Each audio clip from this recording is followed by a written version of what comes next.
friends, I hope you are having a beautiful day.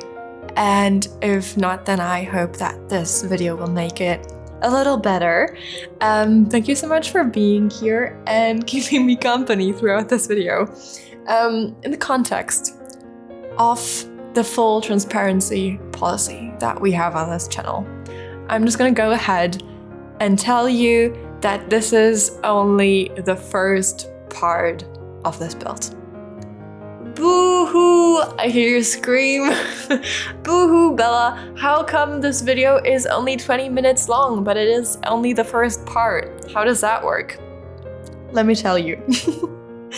This is the build that Patron chose for February. And it is actually, this was that I put the option in the poll was based on a request that I got from, or I guess an idea that I got from a longtime patron of mine. And it was this huge floor plan that they sent me. And they asked if I would be open to constructing a build on the base of that floor plan. And it's positively huge, like it's enormous. And I just really didn't have the capacity to do it at the time. But when I wrote this month's Patreon poll options, I remembered that request. And what struck me about it in particular is that that original floor plan features 5 bedrooms. And that is so much. You might know that I'm a little scared of bedrooms. Now, I just usually don't do a lot of bedrooms. I haven't been to very big homes in my actual life. I'm an only child, and it's just not something I'm used to. And I guess when I still build these houses for myself, and I build what I like and where I would like to live. That's why I'm so passionate about these, and that's how this kind of works for me. And I guess it's necessary that I love what I built for it to turn out right and for me not to lose motivation to do this. And that's just not something I'm used to, or I'm drawn towards, or I think about even. So I thought that was very interesting, and I figured that gameplay-wise that probably be useful because I don't do family homes. I did a few family homes in the sense that there's a kid's room somewhere, but it's often one child or 2 children in one room, or I guess most of the time it's a maximum of 2 kids. And so I figured it'd be kind of fun and definitely a challenge, not only size-wise, but also just bedroom-wise. Now that the Harlux set is out, I feel a little more confident about bedrooms and about being able to give them a unique personality and have them all look different. But the challenge is definitely still there, especially with 5 bedrooms. And to be honest, I'm gonna go ahead and spoiler you. This turned out to have 6 bedrooms. So 6 bedrooms to look different enough that you realize they're for different people who have different personalities, but still cohesive enough to like have a good design that fits in with the rest of the house. That felt like quite a challenge to me, and I was really surprised to find that that option won the patron poll. I guess because it's just so vague. I just put a 5-bed family home, and the runner-up, for example, was a riad, which I think I talked about last week, and that's definitely still in the running for a future build. But yeah, I was surprised to find that this option won, and first off, I thought it being a 5-bed home was kind of its defining feature in comparison to what I build usually, so I thought it made sense to put that as an identifier. And on the other hand, I also didn't know what any of the other features were going to be. I didn't know what it was gonna look like or where I was gonna put it. Because the floor plan did come with an exterior drawing, but that didn't speak to me. It was kind of dark. It was only the front facade, and it was titled something like European Mansion. Very, very descriptive. So yeah, I kind of decided that I was gonna make up everything else myself, and I did take some creative liberties regarding the floor plan, as I believe you have to. Translating this perfectly into The Sims is pretty much impossible. Like, this floor plan had two-car garages, and I'm sure we'll all agree that that doesn't make any sense for this game. So what am I rambling on about? What was I talking about? Well, this was the first time that I built off of a floor plan. Usually I start from the exterior or some kind of specific idea that I have.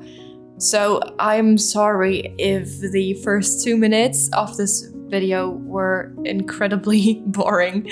It worked out fine. I mean, anytime you build in The Sims, you have to find solutions for weird constraints that the game has and just problems that you run into along the way. And considering the size, I was really happy that I did not have to do the floor plan layout all by myself, because that would have been a headache.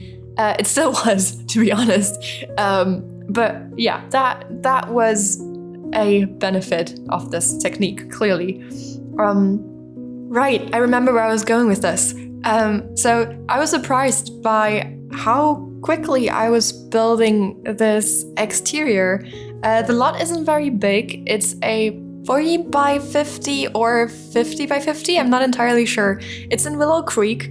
And just the other day in a voiceover, I was talking about how I completely forgot about Willow Creek for the longest time. And it's such a good world. Usually, if I wanted to build something like this, I would look for a lot in Windenburg. But this is so good, and it even has a view. Is it an ocean view? Is it a lake? I don't know, but it has a view of the water, and it's gorgeous. And I actually really love the driveway. Usually, I don't like the pre-made driveways because they limit the usability of the lot, and they're often too big, but I really love this one. It really adds to that grand feeling that the build has. But yeah, the lot isn't very big, so there wasn't much to do landscaping-wise. There's a few trees and bushes and beautiful scenery around this build, and then there's a garden at the back, which might actually be my favorite part of this build. Am I saying too much? Probably, but I really love the garden. It's supposed to look European, and that's about it.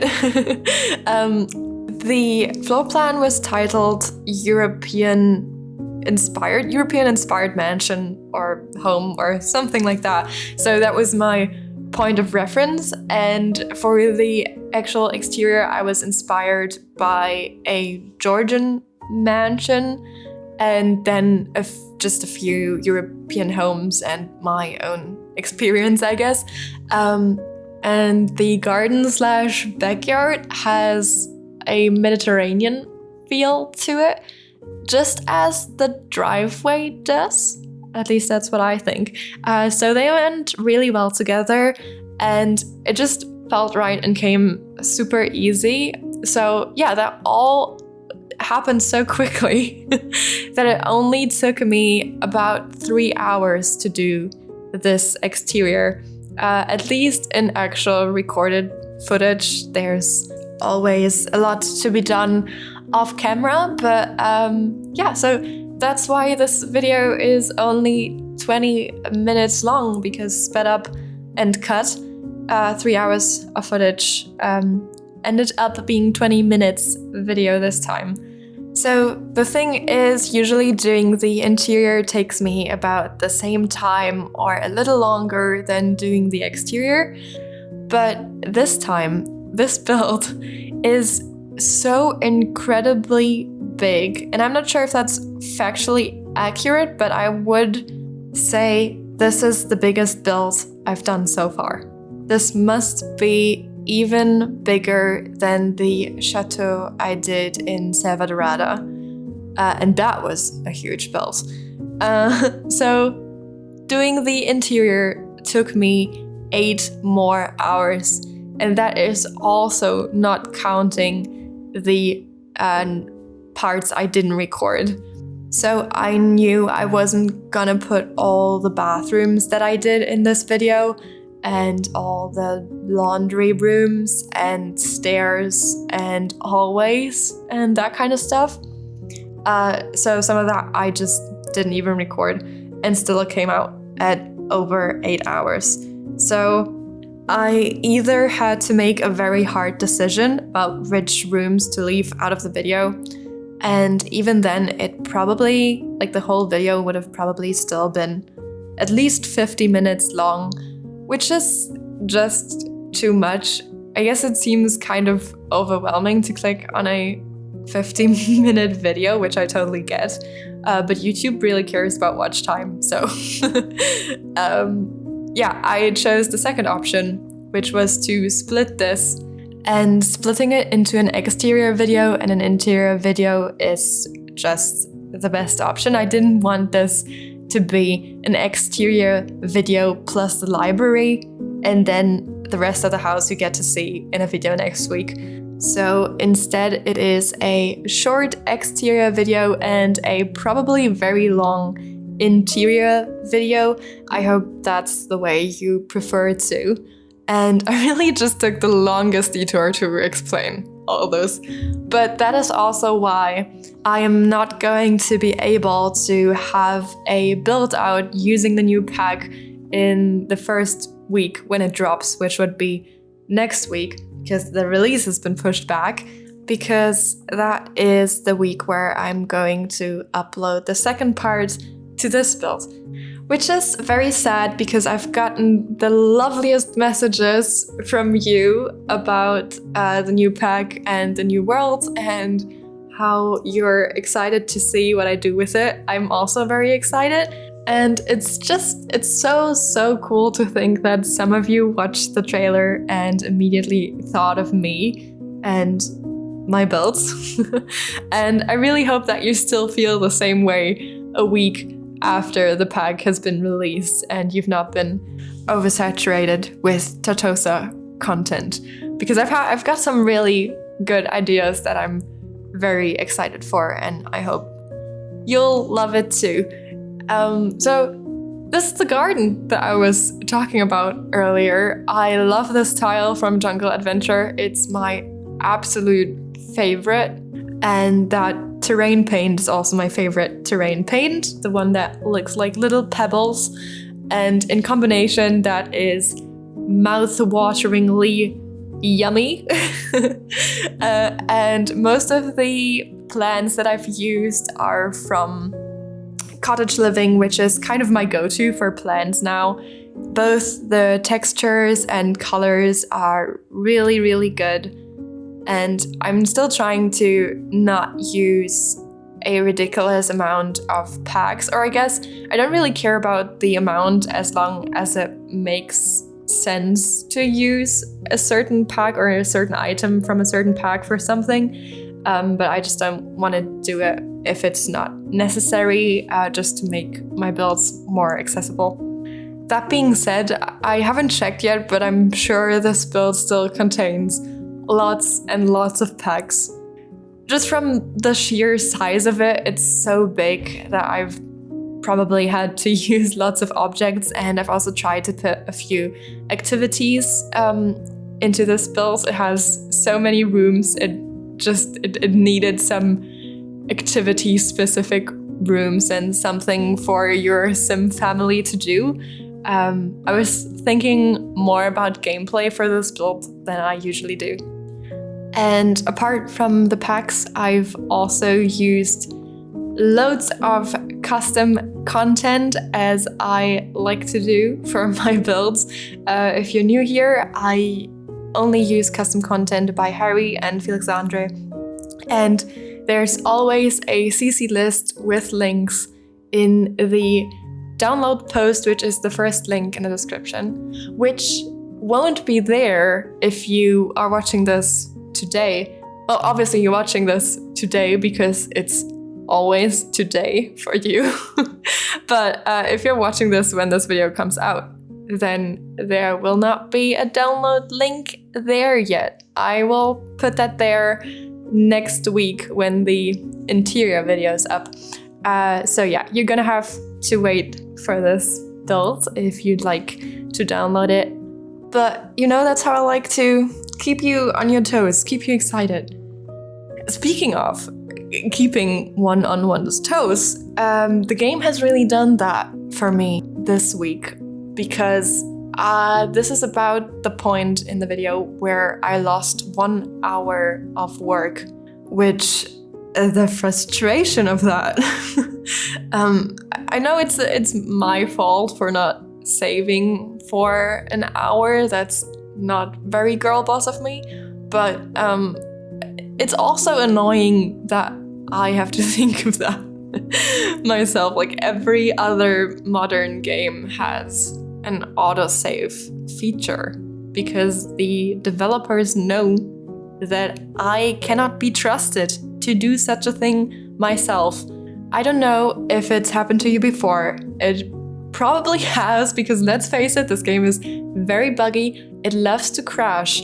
And then you know that feeling where your heart just sinks and your mind starts racing, trying to figure out when you last saved. And then when you realize, like I did this week, that it's been about an hour, there's just no hope. I was so ready to just go to bed at that point. But I knew I had to rebuild it to get rid of that frustration. Although I was probably mostly frustrated with myself, because this is obviously not the first time that has happened to me, and I still can't remember to save. I just don't do it. And if you have any mod recommendations, I'd be so grateful if you left them in the comments. I've looked for a mod that can do that. It really seems like something that should exist, right? But every mod I find is either in saves in gameplay time, so every 15 minutes of gameplay, but I don't do gameplay, so I don't think that works with building. Correct me if I'm wrong, please, by the way. Or like MCCC, which has an autosave feature, but the minimum amount is 1 real-time hour, which is just way too much. An hour of building is so many objects. It really came in handy to have the recording of that hour, because it didn't take me an hour to rebuild it, because I just had to copy what I saw in the recording. But still, it's just so heartbreaking. You know, I'd really like to skip that in the future. So if you have any recommendations, that'd be awesome. I really wish EA would implement that. It just seems like such an easy thing that would make such a big difference in quality of life. So I hope they'll do that at some point. If not for The Sims 4, then hopefully at least for The Sims 5. But thank you so much for spending 20 minutes of your day with me today. It was lovely. And I will see you again next week for part 2 of the speed build, which is the interior. And I really look forward to having you here again. Bye.